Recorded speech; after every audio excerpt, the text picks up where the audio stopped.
Frederick and Maggie. And we are live. Welcome to Ready Row USA.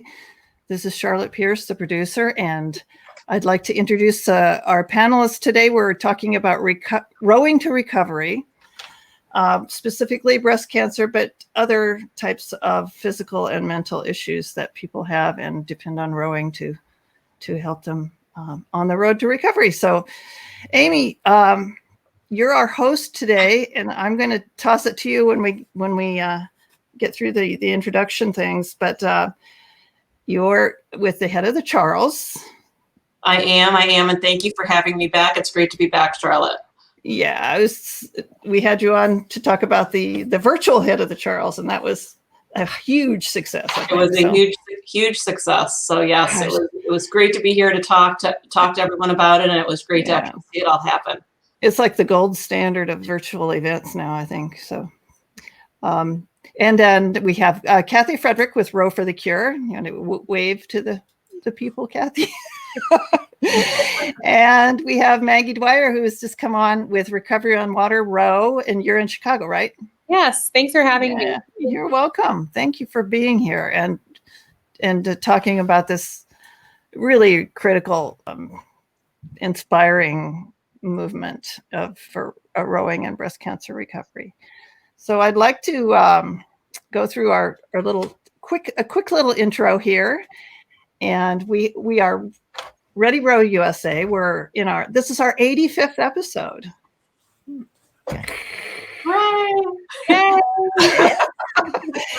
And we're coming up on our 2-year anniversary in December. We had Mark Wilson and Arshay Cooper on the first time, I think. Yeah, I know. 2 of my favorite people. Absolutely. Yeah. We are doing Rowing to Recovery. It's as we've been chatting before the show, rowing is uniquely suited for recovery. From breast cancer to addiction to mental health, and we'll be focusing on breast cancer programs, the Row for the Cure and Recovery on Water in particular. And there's enough to say about that, but we'll make this a regular feature too. So I'm Charlotte Pierce. I'm the producer, and I have a publishing company that produces this show called Pierce Press, and we publish books as well. Ami Mehr is the head of the Charles Regatta race director in her one of her lives. and Maggie Dwyer with Recovery on Water and Kathy Frederick are here with us. We are produced distributed by Rowing Chat, the Rowing Podcast Network. We have several podcasts on the network, and we are distributed by them. We're also available at piercepress.com/podcasts. If you want to revisit any of the episodes, you can see them there. Gotta get our sponsors in here. We appreciate our sponsors. Our executive producer, Rebecca Caro and Marlene Royal, have put out, they're launching a new magazine for Masters Rowers, which is all of us here today. And they have 4 in-depth articles per month, plus a really cool series of interviews, lifestyle, like equipment and so forth. Really knowledgeable folks in the rowing world. And Kanghua UK, for all you people who've been looking for a single, because I know you're looking for a single, they have one for sale. So I guess they wanted to be on to kind of advertise that. It's a Chinese made boat, but a very nice boat. And you can try out a single near your home club if you contract UK sales at kanghua.co.uk. And all that complicated stuff will be in our show notes. So don't even worry about writing it down. It's just all you need to remember is that there's a single available, and you can have it for £6,000. I'm going to turn it over to Amy and y'all. And if you need any particular slides, just let me know. We are going out on audio podcast as well. So don't worry too much about, the people who are watching and will be able to watch later on YouTube and Facebook can see our visuals. But that's about it for me. And I'll come back on at about 7:25. Excellent. Well, Charlotte, I really want to thank you for having me back. And I'm really excited to be joined by both Kathy and Maggie. What I thought I might start by doing for folks, as Charlotte said, the head of the Charles just happened. And for me, rowing really was the reason that I was diagnosed with breast cancer at 37 years old. And it's been very much basically what happened for me. The short story was I was having a sore lat muscle on my left-hand side at 36 years old. I had a mammogram. I was totally fine. I went back the following year because I was on the cycle at the hospital for my mammogram. And lo and behold, I had DCIS, so ductal karma in situ. So very, very early form of breast cancer. But I had no family history. I had no lump. There was nothing I could feel. And it was found on a 3D mammogram. And that diagnosis was actually July 15th of 2014. Up until that point, you know, I had been training, I had been rowing. And really for me, what I did, and actually it was my surgery that was July 15th, but I was diagnosed in May of 2014. And really between May and July, I rowed every day and I put my heart and soul into getting in as best shape as I possibly could in advance of my surgery. And given my age at the time, I was 37 years old, I made the decision because I was still wanting to have a family. I didn't want to have chemo and radiation. I was a really good candidate for what was what's called a nipple and skin sparing mastectomy. So basically had the mastectomy, did reconstruction at the same time. I went in for my surgery. You know, I was sort of one and done with the surgery. And basically from July until that fall, that October, I set the goal to row in the head of the Charles Regatta. And as someone who's, you know, I volunteered for the head of the Charles for almost 25 years now, it was the 50th anniversary that year of the head of the Charles. And it was very, very important to me personally, excuse me, that I participate in the Charles that year. So I recovered, I rode in a launch as long as I could before my surgery, excuse me. Excuse me. I rode in a launch as long as I could before my surgery. And basically I got back in a boat 2 weeks before the head of the Charles, and I actually ended up rowing in a 4. And I know Charlotte just brought up that picture. So I know for me, every year the head of the Charles has very, very special meeting. I remember that picture being taken. I was rowing under the Elliott Bridge with these other 3 lovely ladies that you see in this picture and that coxswain. I was wearing bright pink, and I think I had all of my doctors, nurses, social workers, and everyone screaming down the Charles River, go Amy. And it will be a day that I will never, never forget.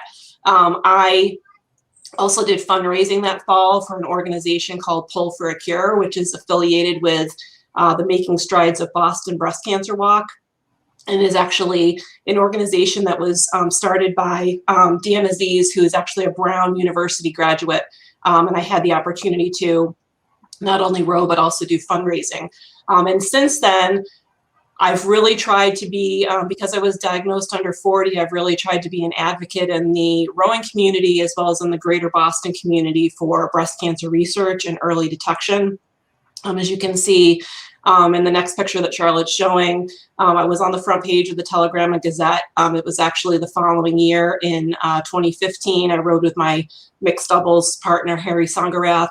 Again, we wore pink, and in every single head of the Charles that I've rowed since, I've sported pink to recognize and honor and feel strong myself for obviously now being a survivor, but to show support for all of the other men and women out there that are affected by breast cancer. And I was actually featured as one of the stories of hope for the 2015 Making Strides for Breast Cancer Walk. So I did a keynote speech with Channel 7 at the Hat Show in Boston, which was really, really cool. So I'm thrilled to be here tonight with both Kathy and Maggie, because for me, rowing was a way for me to really take my life back and to really focus and be strong during my journey. So Maggie, I don't know if maybe you want to kind of talk a little bit about recovery on the water. I mean, I know for myself, obviously, I obviously used rowing as a means of like gearing up for my surgery, but obviously I've continued to row since to stay in shape. But can you maybe just sort of initially talk about your organization and how it really helps men and women? Yeah, thank you, Amy. And what a powerful story. That's truly amazing. I am lucky enough that I have not had a breast cancer diagnosis, but I'm a rower, and it makes me so happy to hear that women, going through a really tough time in their lives, rowing is their light at the end of the tunnel. And that's been really, really awesome for me to learn. So like Amy said, I am the executive director of an organization based out of Chicago called Recovery on Water. We were founded in 2007, and we are a rowing team, fitness community for women with breast cancer. It is a women's only organization. Women join the team at really any point throughout their breast cancer treatment. They can join as long as they're medically cleared. People can join as soon as they're diagnosed, or we do have members who join years later after a diagnosis. So right now we are completely virtual. It's really important for us that we continue to provide exercise for our members. There's been studies that show it can reduce recurrence by up to 50% for some women. It has significant impact in reducing fatigue and symptoms of depression, and can also help with lymphedema and other complications that come with breast cancer. So even during COVID, it's been really important to us to still be able to provide that in a safe way for our members. These women are amazing. I'm still relatively new to Recovery on Water. I started back in August, so I've only been here for about 2 months. And I like to say that I feel doubly lucky because I have not been diagnosed with breast cancer, and even though I haven't, I've still been able to find this organization. And I'm so lucky to have found Row. So that's a little bit about us. And it looks like Charlotte's putting up some pictures of our wonderful members up here. They truly are inspiring. They're great. So. No, you brought up, one interesting thing that I think about, when I was going through it, and even now, I'm obviously 6 years beyond it. And, I didn't say this in the intro, but I went through everything. I rode in the head of the Charles, and then 2 weeks after the head of the Charles that fall in 2014, my mom, who was 63, who'd been getting screened every year, also got diagnosed. So she was back in Boston having surgery a few weeks later. And there definitely is a whole mental component to it. So can you talk a little bit about just what you've seen from some of the members in the process that and how rowing really helps them, manage their stress and manage the whole mental part of the recovery process? Yeah. Well, I think it also stems back to just the support that they're getting from their teammates. I think the fact that they have women to turn to when maybe they're really not feeling great from a mental state, and they have women that are just like them that are going through, something very similar. In terms of the mental effects of rowing, I think exercise in general, produces endorphins. Absolutely. And it's great for anyone, whether they have breast cancer or not. But I think in talking to these women, a lot of them were just really down on themselves. Like they lost a lot of confidence. Some of them had been athletes, some of them hadn't. And for everyone, rowing gave them a way to feel like they were being proactive and a way for them to fight back against this awful diagnosis. And I think from what I've heard, like some of them were just feeling really helpless, and this kind of gave them something to be excited about and something to feel like they were making a difference and, creating a better path for themselves amidst a really awful diagnosis. So I do think it's twofold. I think the support and being around other women is really helpful, but also feeling like they can actually do something about it and they can help themselves by being active and finding this amazing sport. I love it. It's so funny. Most of these women never knew about rowing before they got diagnosed with breast cancer, and they love it. they are like total rowers. They're like rowing geeks. They love going to regattas. They absolutely love the identity of becoming a rower. And I think that that's really cool that they found that post, a terrible thing in their lives. So. Yeah, I think for myself, I remember one of the first women who was sort of one of my angels, I call her. A phrase she used with me was, you're going to be the warrior in your battle armor, ready for battle. And there's the prepping and getting through it, but then there's also dealing with it for the rest of your life. And Kathy, being from Row for the Cure, and I'm super excited that we were able to connect through this. So one of my goals has been to try to bring a Row for the Cure to Worcester actually here and get something run. And I'm not running the head of the Charles. But these regattas and getting people involved, obviously to support. Can you maybe start by talking about how you got involved, and then obviously the listeners that are out there, if they were interested in getting involved, how do they do that? Sure. Thank you. And it's just really an honor to be asked to be on this program. I very much appreciate the chance to toot our horn. I started Row for the Cure 28 years ago. And at that time, there was not much that I could see in the rowing community nationally that was targeted as fundraisers for anything other than rowing organizations. There wasn't an outreach to society to help people with disabilities or whatever. It just wasn't there. And I fell in love with rowing because I grew up with dance and got in a boat, and it was like dancing on water. So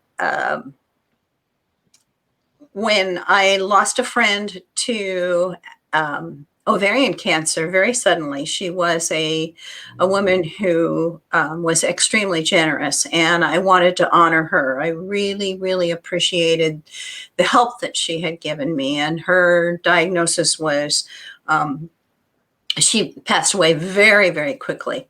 And so I thought, I hate running. And there were runs all over town, and my family were runners. And I said, I hate running, but I absolutely love rowing. So I went to my club and said, do you suppose we could do a little fundraiser in honor of Bobby Cooper? And so actually the first year we did a parade of boats because I'd never put on a regatta before. And it a lot of work. So successful. It's just dive in, Yeah, absolutely. Just run a regatta. Yeah. So everybody had such a good time, and they said, oh, well, we've got to do this again next year. And it kept going and getting bigger and better organized and more volunteers. And I started hearing about Row for the Cure events across the country. When I started it, I chose donating the funds that we raised to Susan G. Komen. And the reason I did that is I wanted the funds from our event to go to two things: local programs and breast cancer research. Komen is a big organization. Like most right now, they're really having to reorganize, and we are reorganizing along with them.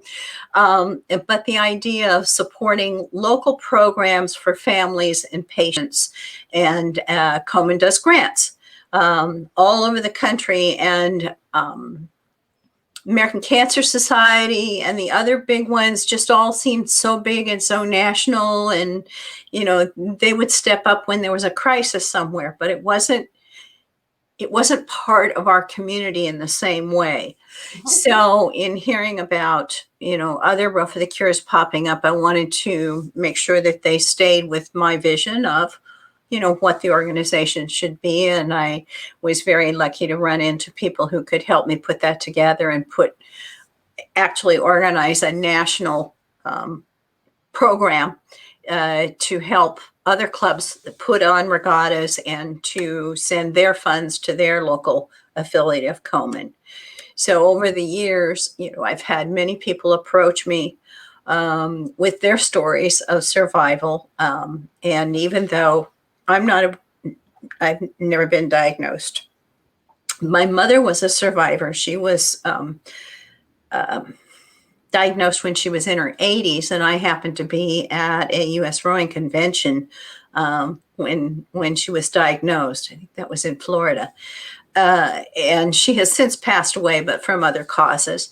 I had a great aunt who passed away from breast cancer. And so there was breast cancer in my family. And I started to realize how big a deal it is, how far it reaches, and learning that men get breast cancer too.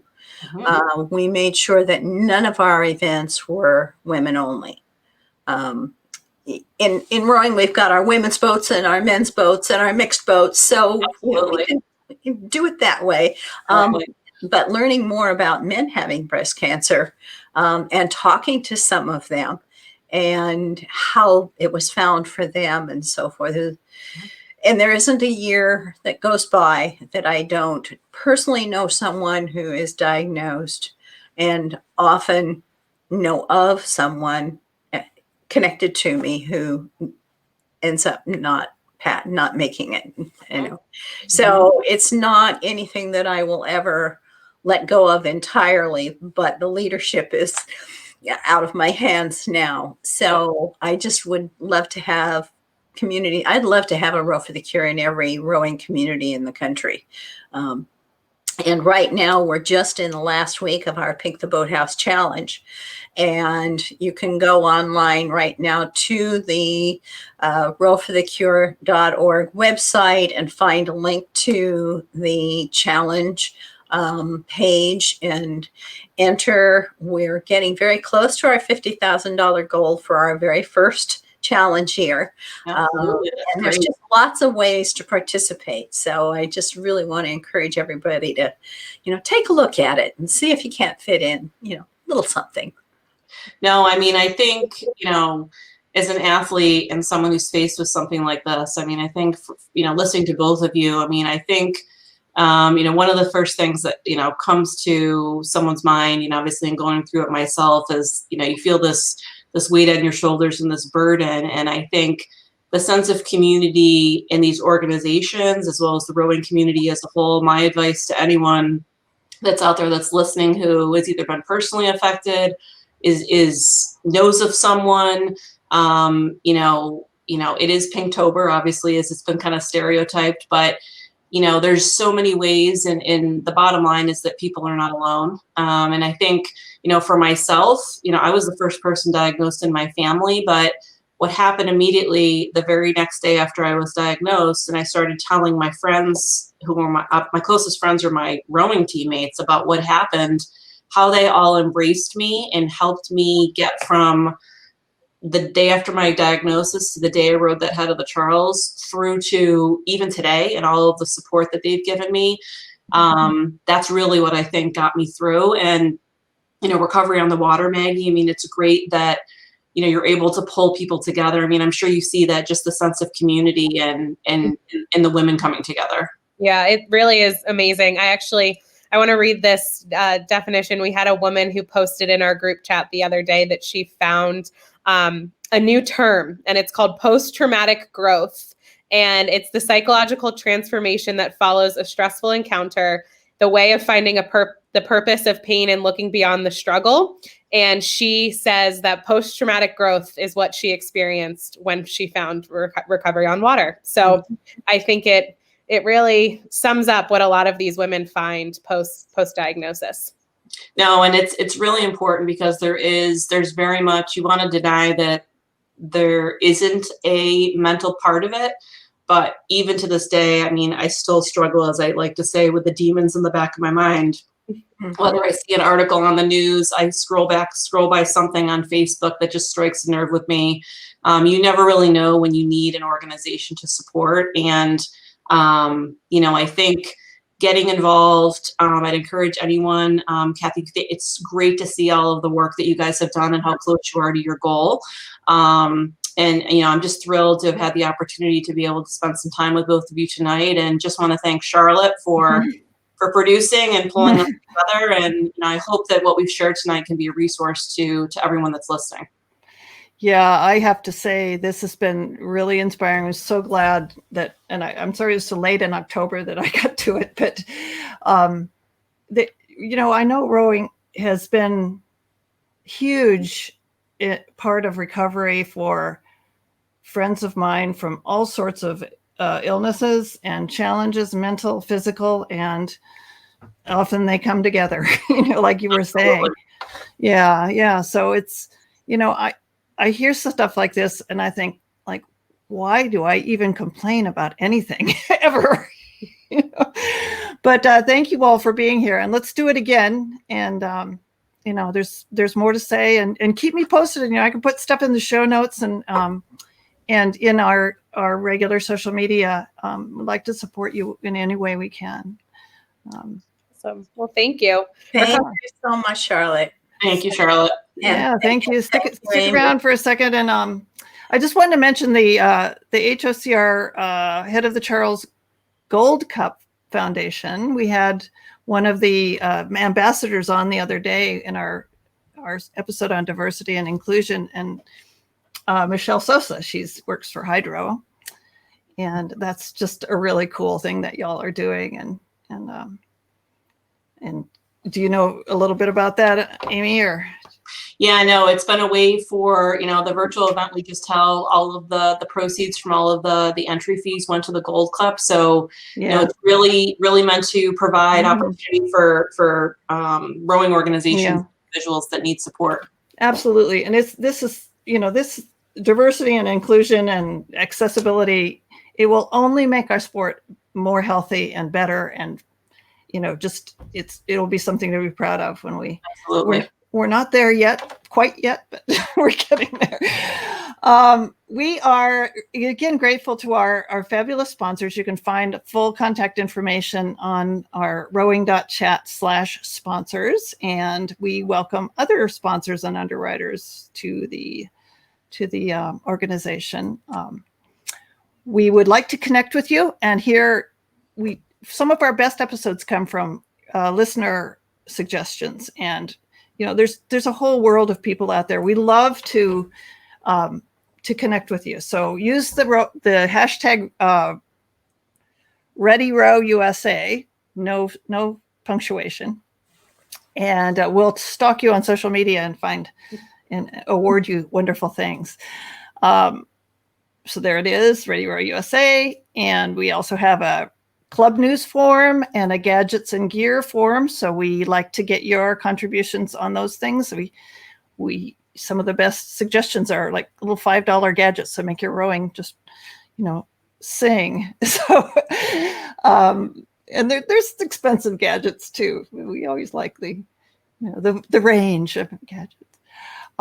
So again, thank you. I'm Charlotte Pierce with Pierce Press, and we are the producers of Ready Row USA. We're very proud of our award for a children's picture book we just put out called Who's Hiding in This Book? Again, another theme of diversity and inclusion. And it's called Who's Hiding in This Book? We're going to come up on our 2-year anniversary in a couple of few weeks. We're going to call it the Row-a-Palooza. I just came up with that today. And we're going to do club spotlights. So anybody has a club that you know of, or, like out in Portland, or so you're in Portland, you're in, Maggie, you're in Chicago. Chicago. Yeah. Just, it doesn't matter what the news is. It could be like you hired somebody or you built a new dock or something, I just like to get little snippets of a rowing club life into the show, and that's through our club news forum. We can do that. Awesome. And that's about it. I'm going to this will take us out, and we're actually at 7:29. We actually hit our half-hour target, but like I said, there's so much more to say, and I really appreciate you all being here. So inspiring. You are so inspiring. Thank you. Thanks for having me. Thanks, Charlotte. Right. See you on the other side. All righty.